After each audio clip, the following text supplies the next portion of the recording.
Don, you're further away than anybody else that we've interviewed. You're in the Yukon in Canada. How did you come to join the BBC? I arrived from Canada. I applied to all the places I could think of to apply to go to, I'll call it further training, university or college, because I was in Calgary, Alberta, where I was born, and I had matriculated from high school in Calgary, Alberta, and there was no further training that I wanted there, and I would have had to travel to another Canadian city, but I had relatives in London, and it was one of the places I applied, and BBC said, well, conditional on some filtering exams and tests, we would accept you and pay you to go to school, which sounded rather wonderful, and with this faith, I took off with a sausage and a loaf of bread on the train for 3 or 4 days across Canada and a cheap trip on a boat to England and made it up to London. And I went into, in those days, Broadcast House, and I wrote my exams, and they said, you're something or other, and I was placed at Alexandra Palace, which happened to be just a few blocks from where I was staying with some distant relatives. They were in Southgate, and I would take the tube down to a couple of stations down, and then I could walk up to Alexandra Palace. It's a very interesting place because it's where television first started. But were you aware of how historic it was, the building? Partly, yes, because I had done the indoctrination downtown, and we had the good history of the wonders of the BBC and how to act with proper decorum, etc., that I think everybody gets for the first few days, and they certainly mentioned that. Since then, of course, once I was there, I realized we had some of the first cameras. In fact, I think the first two cameras that BBC owned, and they were the old low-velocity image ionoscopes, which were several £100, and of course took an enormous of about a 15 centimeter CPU cord back to have all the people controlling it. Yeah. But it was all wonderful for me because I'd had no previous television experience to compare with. So had you applied as an engineer or what? No, I applied purely, well, I probably spread it around a bit, but I had been taking electricity courses. I enjoyed it. I was in the Reserve Air Force. I was already an LAC, a leading airman, and I had the trade group, the highest trade group exam passed for maintaining electronics on aircraft.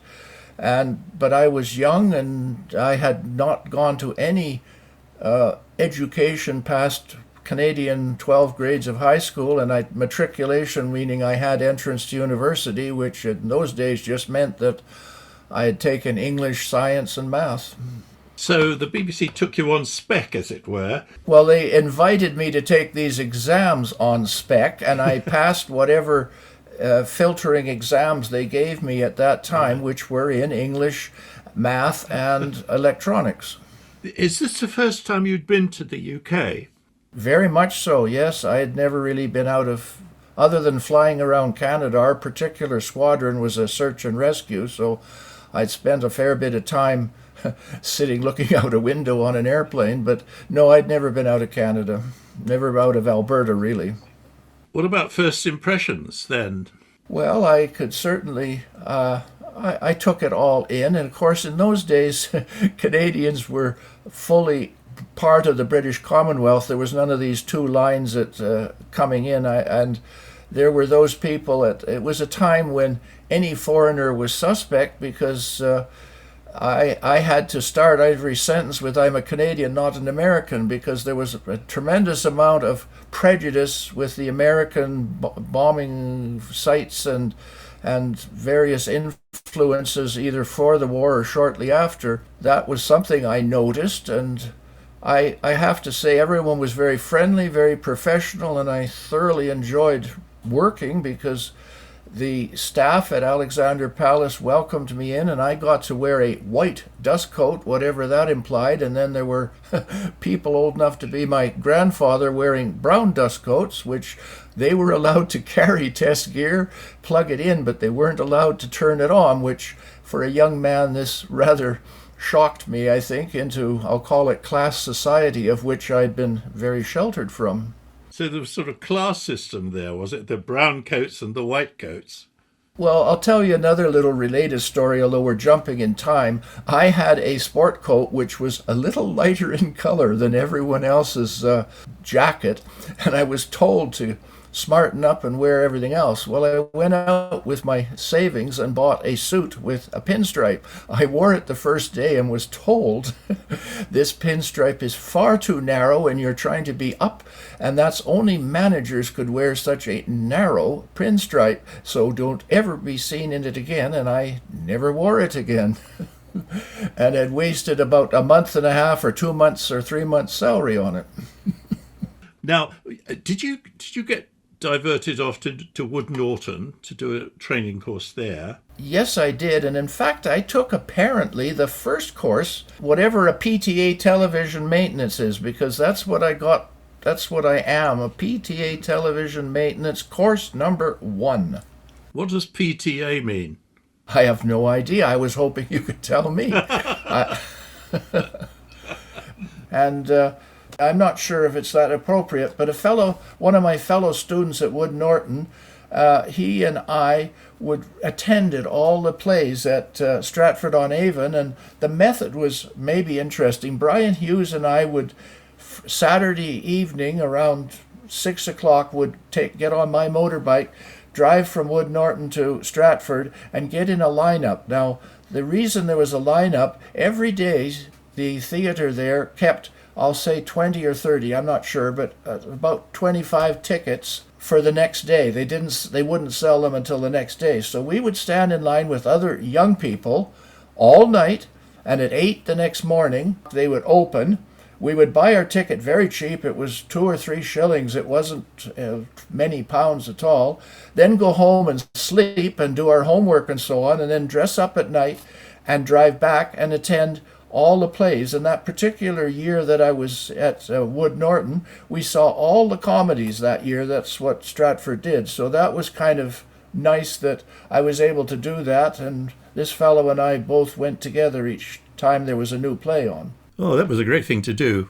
But back to your training at Wood Norton. It was a technical operations course, presumably. That's correct. It was certainly the intent that I could maintain any of the equipment. Not necessarily, I wasn't an operator, although I got the opportunity, and the wisdom of the people there did not have me, of course, fixing much of anything, but I was somehow picked to be the vision mixer, and right away, within days, I was mixing all the news from Alexandra Palace with the director behind me, the vision, not the audio part. And I did that all the time I was working from opening of transmission to close, which I believe was 10 o'clock to 10 o'clock at night. Now, tell me about Alexandra Palace, because, as I said earlier, it was historic in the sense that the first television service, I think, in the world came from there. But you inherited the almost the original equipment, did you? Yes, I think some of it. The cameras were. The monitors were, I think, a lot newer. We were in the small studio. The large studio at the same time, which I would wander by and poke my head in, was already doing experimentations in color television, and my understanding was that they had about 75 all-valve TV receiving sets in places in London, and were doing test broadcasts at the time in color, although that was purely poking my head in and looking. I didn't ever do anything there. I bought a motorcycle after I got a little bit of money, and I would go up, park it there, and go in. And of course, we were at the one end of the palace. The other end was a roller skating rink. In the middle was the very large organ with apparently 64-foot pipes, some of the biggest organs in the world. At the time, it was in ruin. It wasn't working. That's right. It was dismantled, wasn't it? Yeah. Yes. I guess for the war, there was also a rose garden. And one of the interesting things that some probably won't know, but in the basement was our echo chamber or delay, whatever you want, but a speaker at one end of a long tunnel and assorted microphones spaced down it, which could be cut in to give various amounts of reverb or echo. I was, of course, moved around, so I did a little camera work, a little outside broadcast, quite a bit in Telecine, loading the cameras and helping develop the film, even working on the Macau accelerator projector, which was a great monster. We all had those. We even had a wire recorder, which was, even in those days, very old. I'd never seen one before or after, where they recorded on a steel wire, rather than tape. I think they were German machines, weren't they? They were all made by AEG. That's extraordinary. So very primitive, really. But nonetheless, that's where BBC television news went out from. Absolutely, and I think it had been pretty well non-stop transmitting from, I believe, some of the first broadcasts were 1936, and the receivers were all the whirling disc and light bulb behind it type receivers back then. Yes, I think that was the mechanical flying spot system. But I think the electronic systems were a little bit more advanced, but nonetheless, it was quite interesting. It was still 405 lines. I Absolutely, no hint of PAL. PAL wasn't even thought about. But the color test transmissions that were being done in the parallel studio, that would have been 625, I imagine. They were experimenting with various ones, and none of them were PAL at the time. I don't know the code, but they were more lines because they were debating whether to use the Belgian system, the French, which had well over 1,000 line, or the German or the Russian, because they had a go at all of them trying to, as well as they really considered the RCA American system and of course turned it down. It's inferior, but of course black and white TVs would work where your system, one was not compatible with the old 405 with the new one. So they all had their pros and cons. Yes, the American never twice the same color, I think NTSC was the acronym for it. But nonetheless, tell me about the newsroom. Who was reading the news in those days? Can you remember? Yeah, that's a problem, but I do believe, yes, I think I can tell you, Nan Winton and Richard Baker. Now, you might be able to know from other knowledge, I can remember the lady had dark hair, she had a scar, hidden, some damage to her head. She had a scar that she didn't want anyone to see on the right temple, I'll call it, so we always had the hair and the lights arranged so that no one could see that. But I'm not sure if it was Nan Winters or not. Remember, I was very junior. I certainly didn't know all the politics, but I mixed the news, and to my knowledge, no one ever touched the mixing bay other than me, and I only did news when I was there, and I don't even know who did it when I wasn't there because, of course, I had days off and other people did it in those days. Right. So it was always live television, and really quite stimulating, I think, for being live. Yes, I mean, I can remember one incident that Richard Baker said to me over the earphones on. He said, put me on the floor camera, which was, we were up within seconds of coming on, and he wanted to straighten his tie. And the people at the main switching center, I guess would be Broadcast House, thought, oh my goodness, we're late, cut over to us instantly, and he was fiddling with his tie and whatever. And of course, the instant I saw this coming on the main feed, I cut back to Thames Valley TV. Well, we got about 12 bags of mail over that one, and I thought I was fired. But anyway, I survived that, and I never paid any, I would never do what he told me after that, because he wanted to see what he looked like ahead of time, and he had no way of looking unless I put him on the floor monitor, which was putting him out on air, because the floor monitor was air. That was extraordinary. He didn't really know that. That was curious. Yeah. Well, I think he knew it. It's just that they hadn't come over to us yet, meaning it was live going out from us. But 2 errors made it that he went out on the physical air, because from us it still had to be switched from Broadcast House, or I think that was where. Well, I was just wondering, it presumably was not Television Centre, but Lime Grove in those days, wasn't it? Actually, you're probably right. Lime Grove did the switching because I believe when I was there, the main place that was still being built, but it was obviously started at that time, but I don't think we'd switched over to it. It was just being built. So you're right. Lime Grove would be where they actually put it onto the transmitters. We were one feed out of them. And presumably you were using a lot of film inserts, weren't you? Absolutely. Although, well, we had two telecine inputs. We didn't have any tape in those days. It was just two telecines or a caption scanner. We always had fun with the inlay machine because it would always rag on everything we put on, but we were using it to iris out. My memory is that it started with some music and it was the Thames Valley News, and then an iris out onto one shot of one of the announcers. And about half the time I remember we would get ragging as that inlay machine was always a bit flaky. It took 2 or 3 men tiddling knobs the whole time to make it work, and which it was one of the things I worked on as well. But anyway, that was one of the little activities now that we had.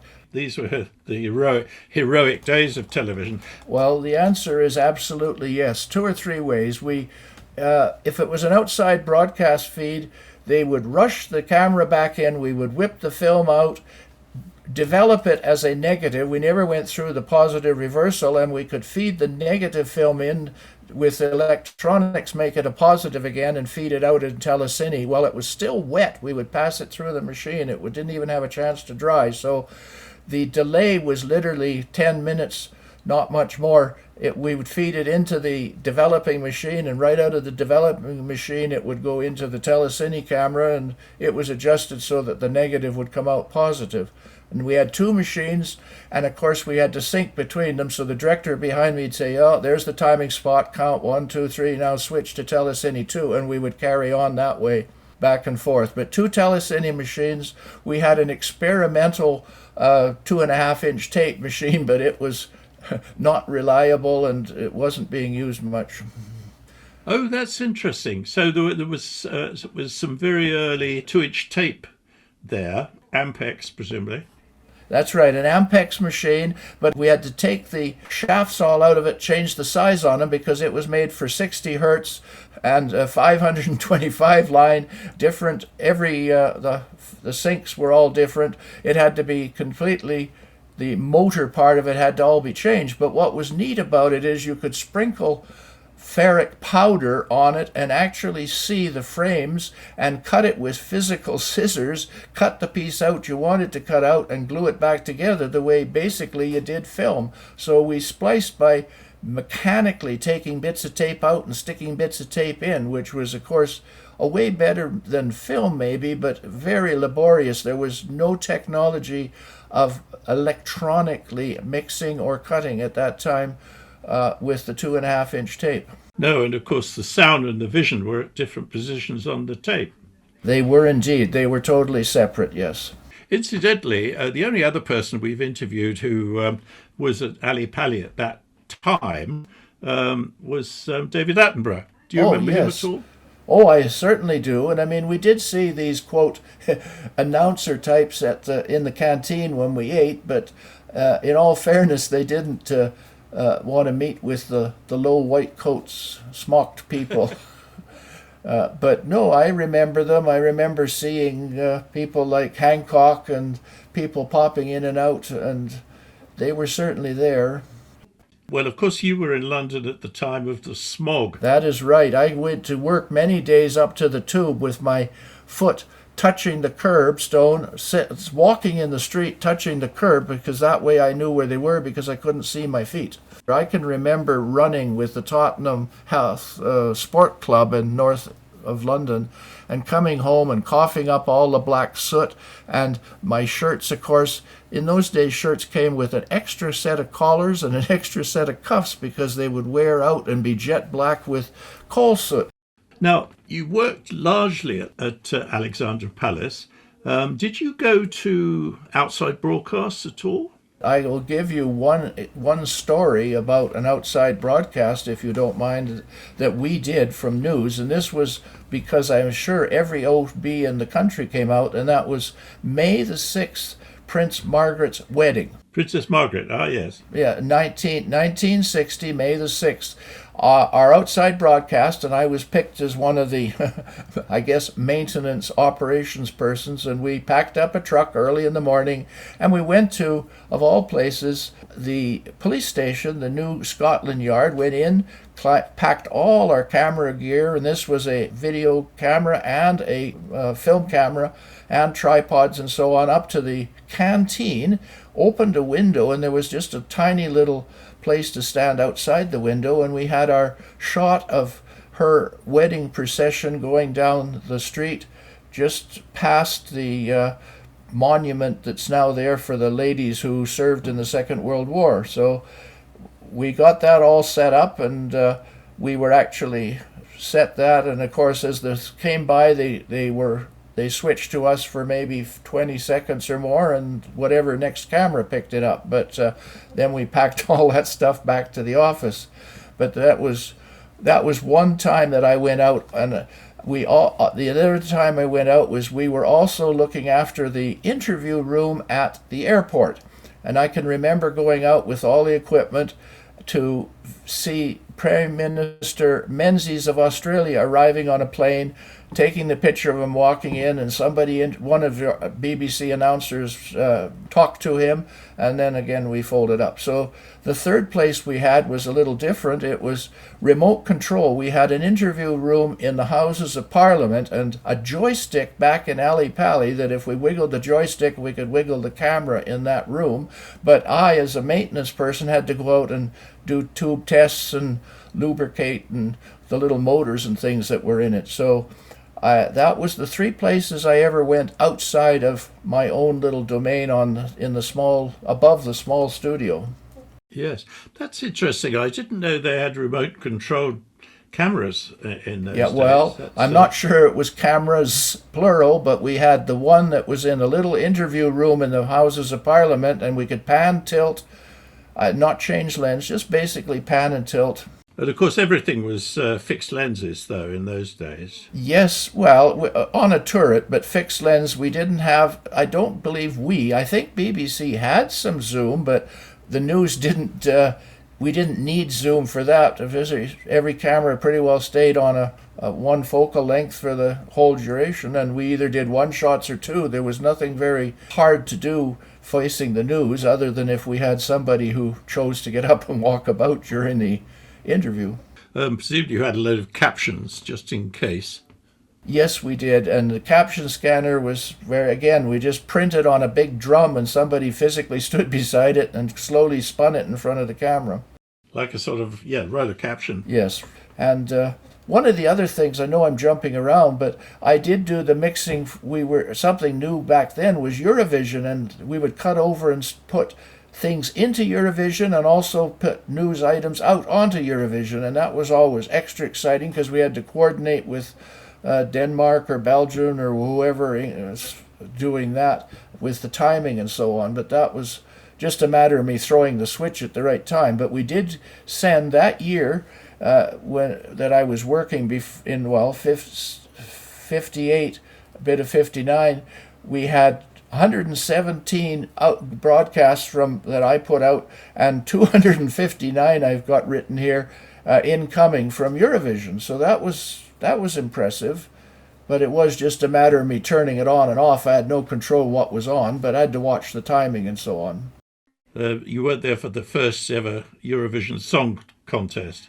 I was there for whatever one was out, would have been in 59. I don't remember who won, but Nana Muscuri kind of rings a bell, but I'm not sure who.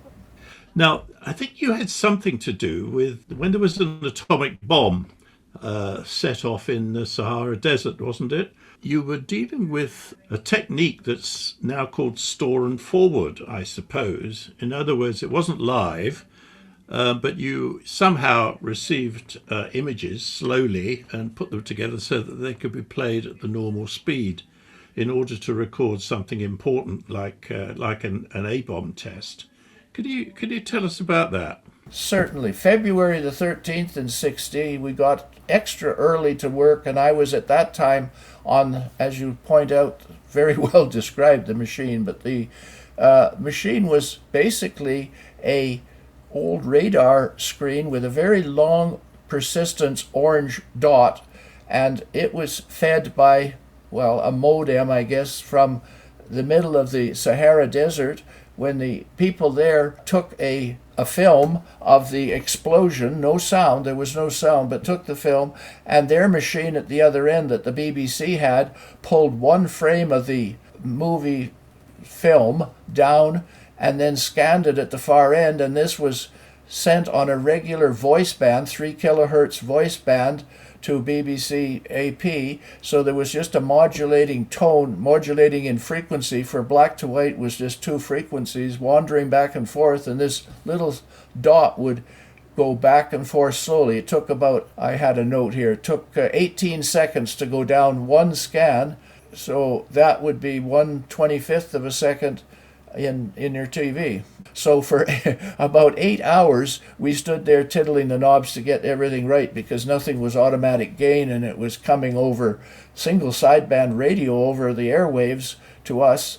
And then that was put out when we finally got it on the TV screen of the bombs exploding at the normal speed. And presumably it was less than a minute of final It was transmission. finally 64 seconds of film, yes. Ah, pretty good guess. 64 seconds. I believe that the ham operators still use slow scan on Right. ham bands, but of course today all the technology would be digital packets and reconstructed. So they were very interesting times. You stayed all that time at Ali Pali. But was that the end of your BBC career? Did you then move on or go back to Canada or what? Well, yes. In fact, really my thoughts, I guess, at that time, and I mean, I was only 20, 21, that I saw all the people above me being, 40 and 50, and I thought, my God, I'm going to be here 20 years before I get a promotion.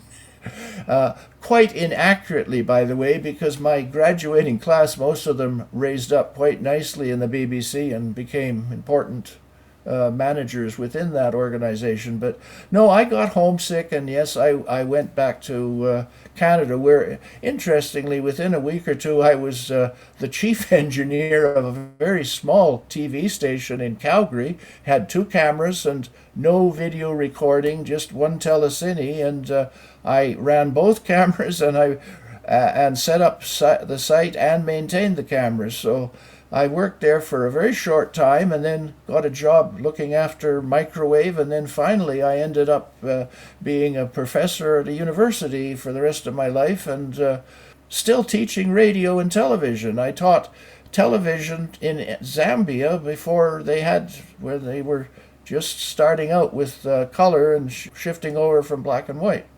What made you choose to go to Zambia?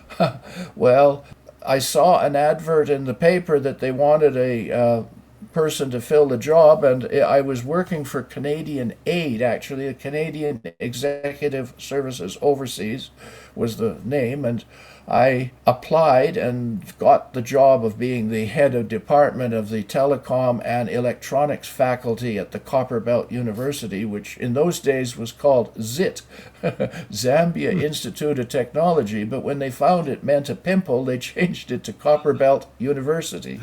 Yes. Did you find that having worked at the BBC gave you a great advantage doing jobs later in your career? Absolutely true. And I felt I got super education. I got a good backing, some confidence. I had experiences that were forever after useful. I couldn't say anything bad. I think it was a tremendous opportunity both in work experience and in training. I felt at Wood Norton the training was excellent. And I went on to take further university courses, but none of it I felt was the same quality as I'd got with BBC. Oh, really? But you were beginning to become a lecturer in television and radio techniques, presumably. Yeah, more the technical side, not the art side at all, purely the electronics of it. I had never taught the art side of it at all, but the electronics, in fact, during my lifetime, I've been in electronics, but I've had some interesting experiences. There were lots of opportunities that all grew out of this training from BBC because I only had high school before that. And did you go on being an academic until you retired? I did, and I guess I would say I still am that. Now, you're in the Yukon, That is correct. which was the gold rush area, I think. Yes, the gold was found around 1886, and the big rush came in the 1890s. The people had to come in. There was only one way in over the Chilkoot Pass from Skagway, and you had to climb a big mountain, and then you arrived at the Canadian border. You had to have 1,000 pounds of stuff to maintain you, food and belongings. At that point, you were at a lake. You had to build a boat, sail down in the boat on the Lake Bennett to Carcross, and then down past Whitehorse. Whitehorse at this time was nothing. You had to sail all the way down to Dawson City, and then the gold was all around there, and that city was even the capital of the Yukon for some time. Now it has shrunk to just basically a tourist town, and Whitehorse is a small town of around 40,000 people. And that's where you are now. I am. So you're happily retired there. Are you doing anything now, still in retirement? I've settled here. I'm part of the community. I do teach. I teach computer and things for people in something called Yukon Learn, and I do volunteer work within the church. My wife happens to be a minister in the Anglican Church, so I have lots of activities helping her with digital things, because that's my expertise, and printing sermons and driving about to 2 or 3 different parishes. But that's about it at the moment. And I cook and clean and run the garden. Right. I think that's a very useful description, really, of your time. It was a relatively short time, Don, but it was a very good time. And it was a jolly exciting time, I think. Yes, certainly. I found it so. Every day was exciting. As I say, the people I worked with were good. I mean, I've been other places where people say, "Oh, you're going to take my job if I am helpful to you," and so on. But everyone was pretty decent. And do you have any contact with the BBC at all now? I mean, for example, watching stuff online. Yes, I do, and in fact, we do. I do watch BBC News and kind of smile when I see how it's done, and looking at the vision and sound mixing board and how wide it is and so on. But yes, I certainly do watch it. I do enjoy it. Well, Don, thank you very much for doing this. Well, thank you very much for the opportunity. And I certainly feel honored and excited to be allowed to do this. And one of the reasons I kind of forced myself to apply was that I know that I am losing my own wit at this age, and learning and loss. And of course, that bothers me, as I've made my living with my head all my life. So I wanted to get this out in as many ways as I can. And I thank you very, very much for putting up with and coaching me along with. I was very nervous to know what to say. I didn't think that I could ever speak for this long. I think you were brilliant.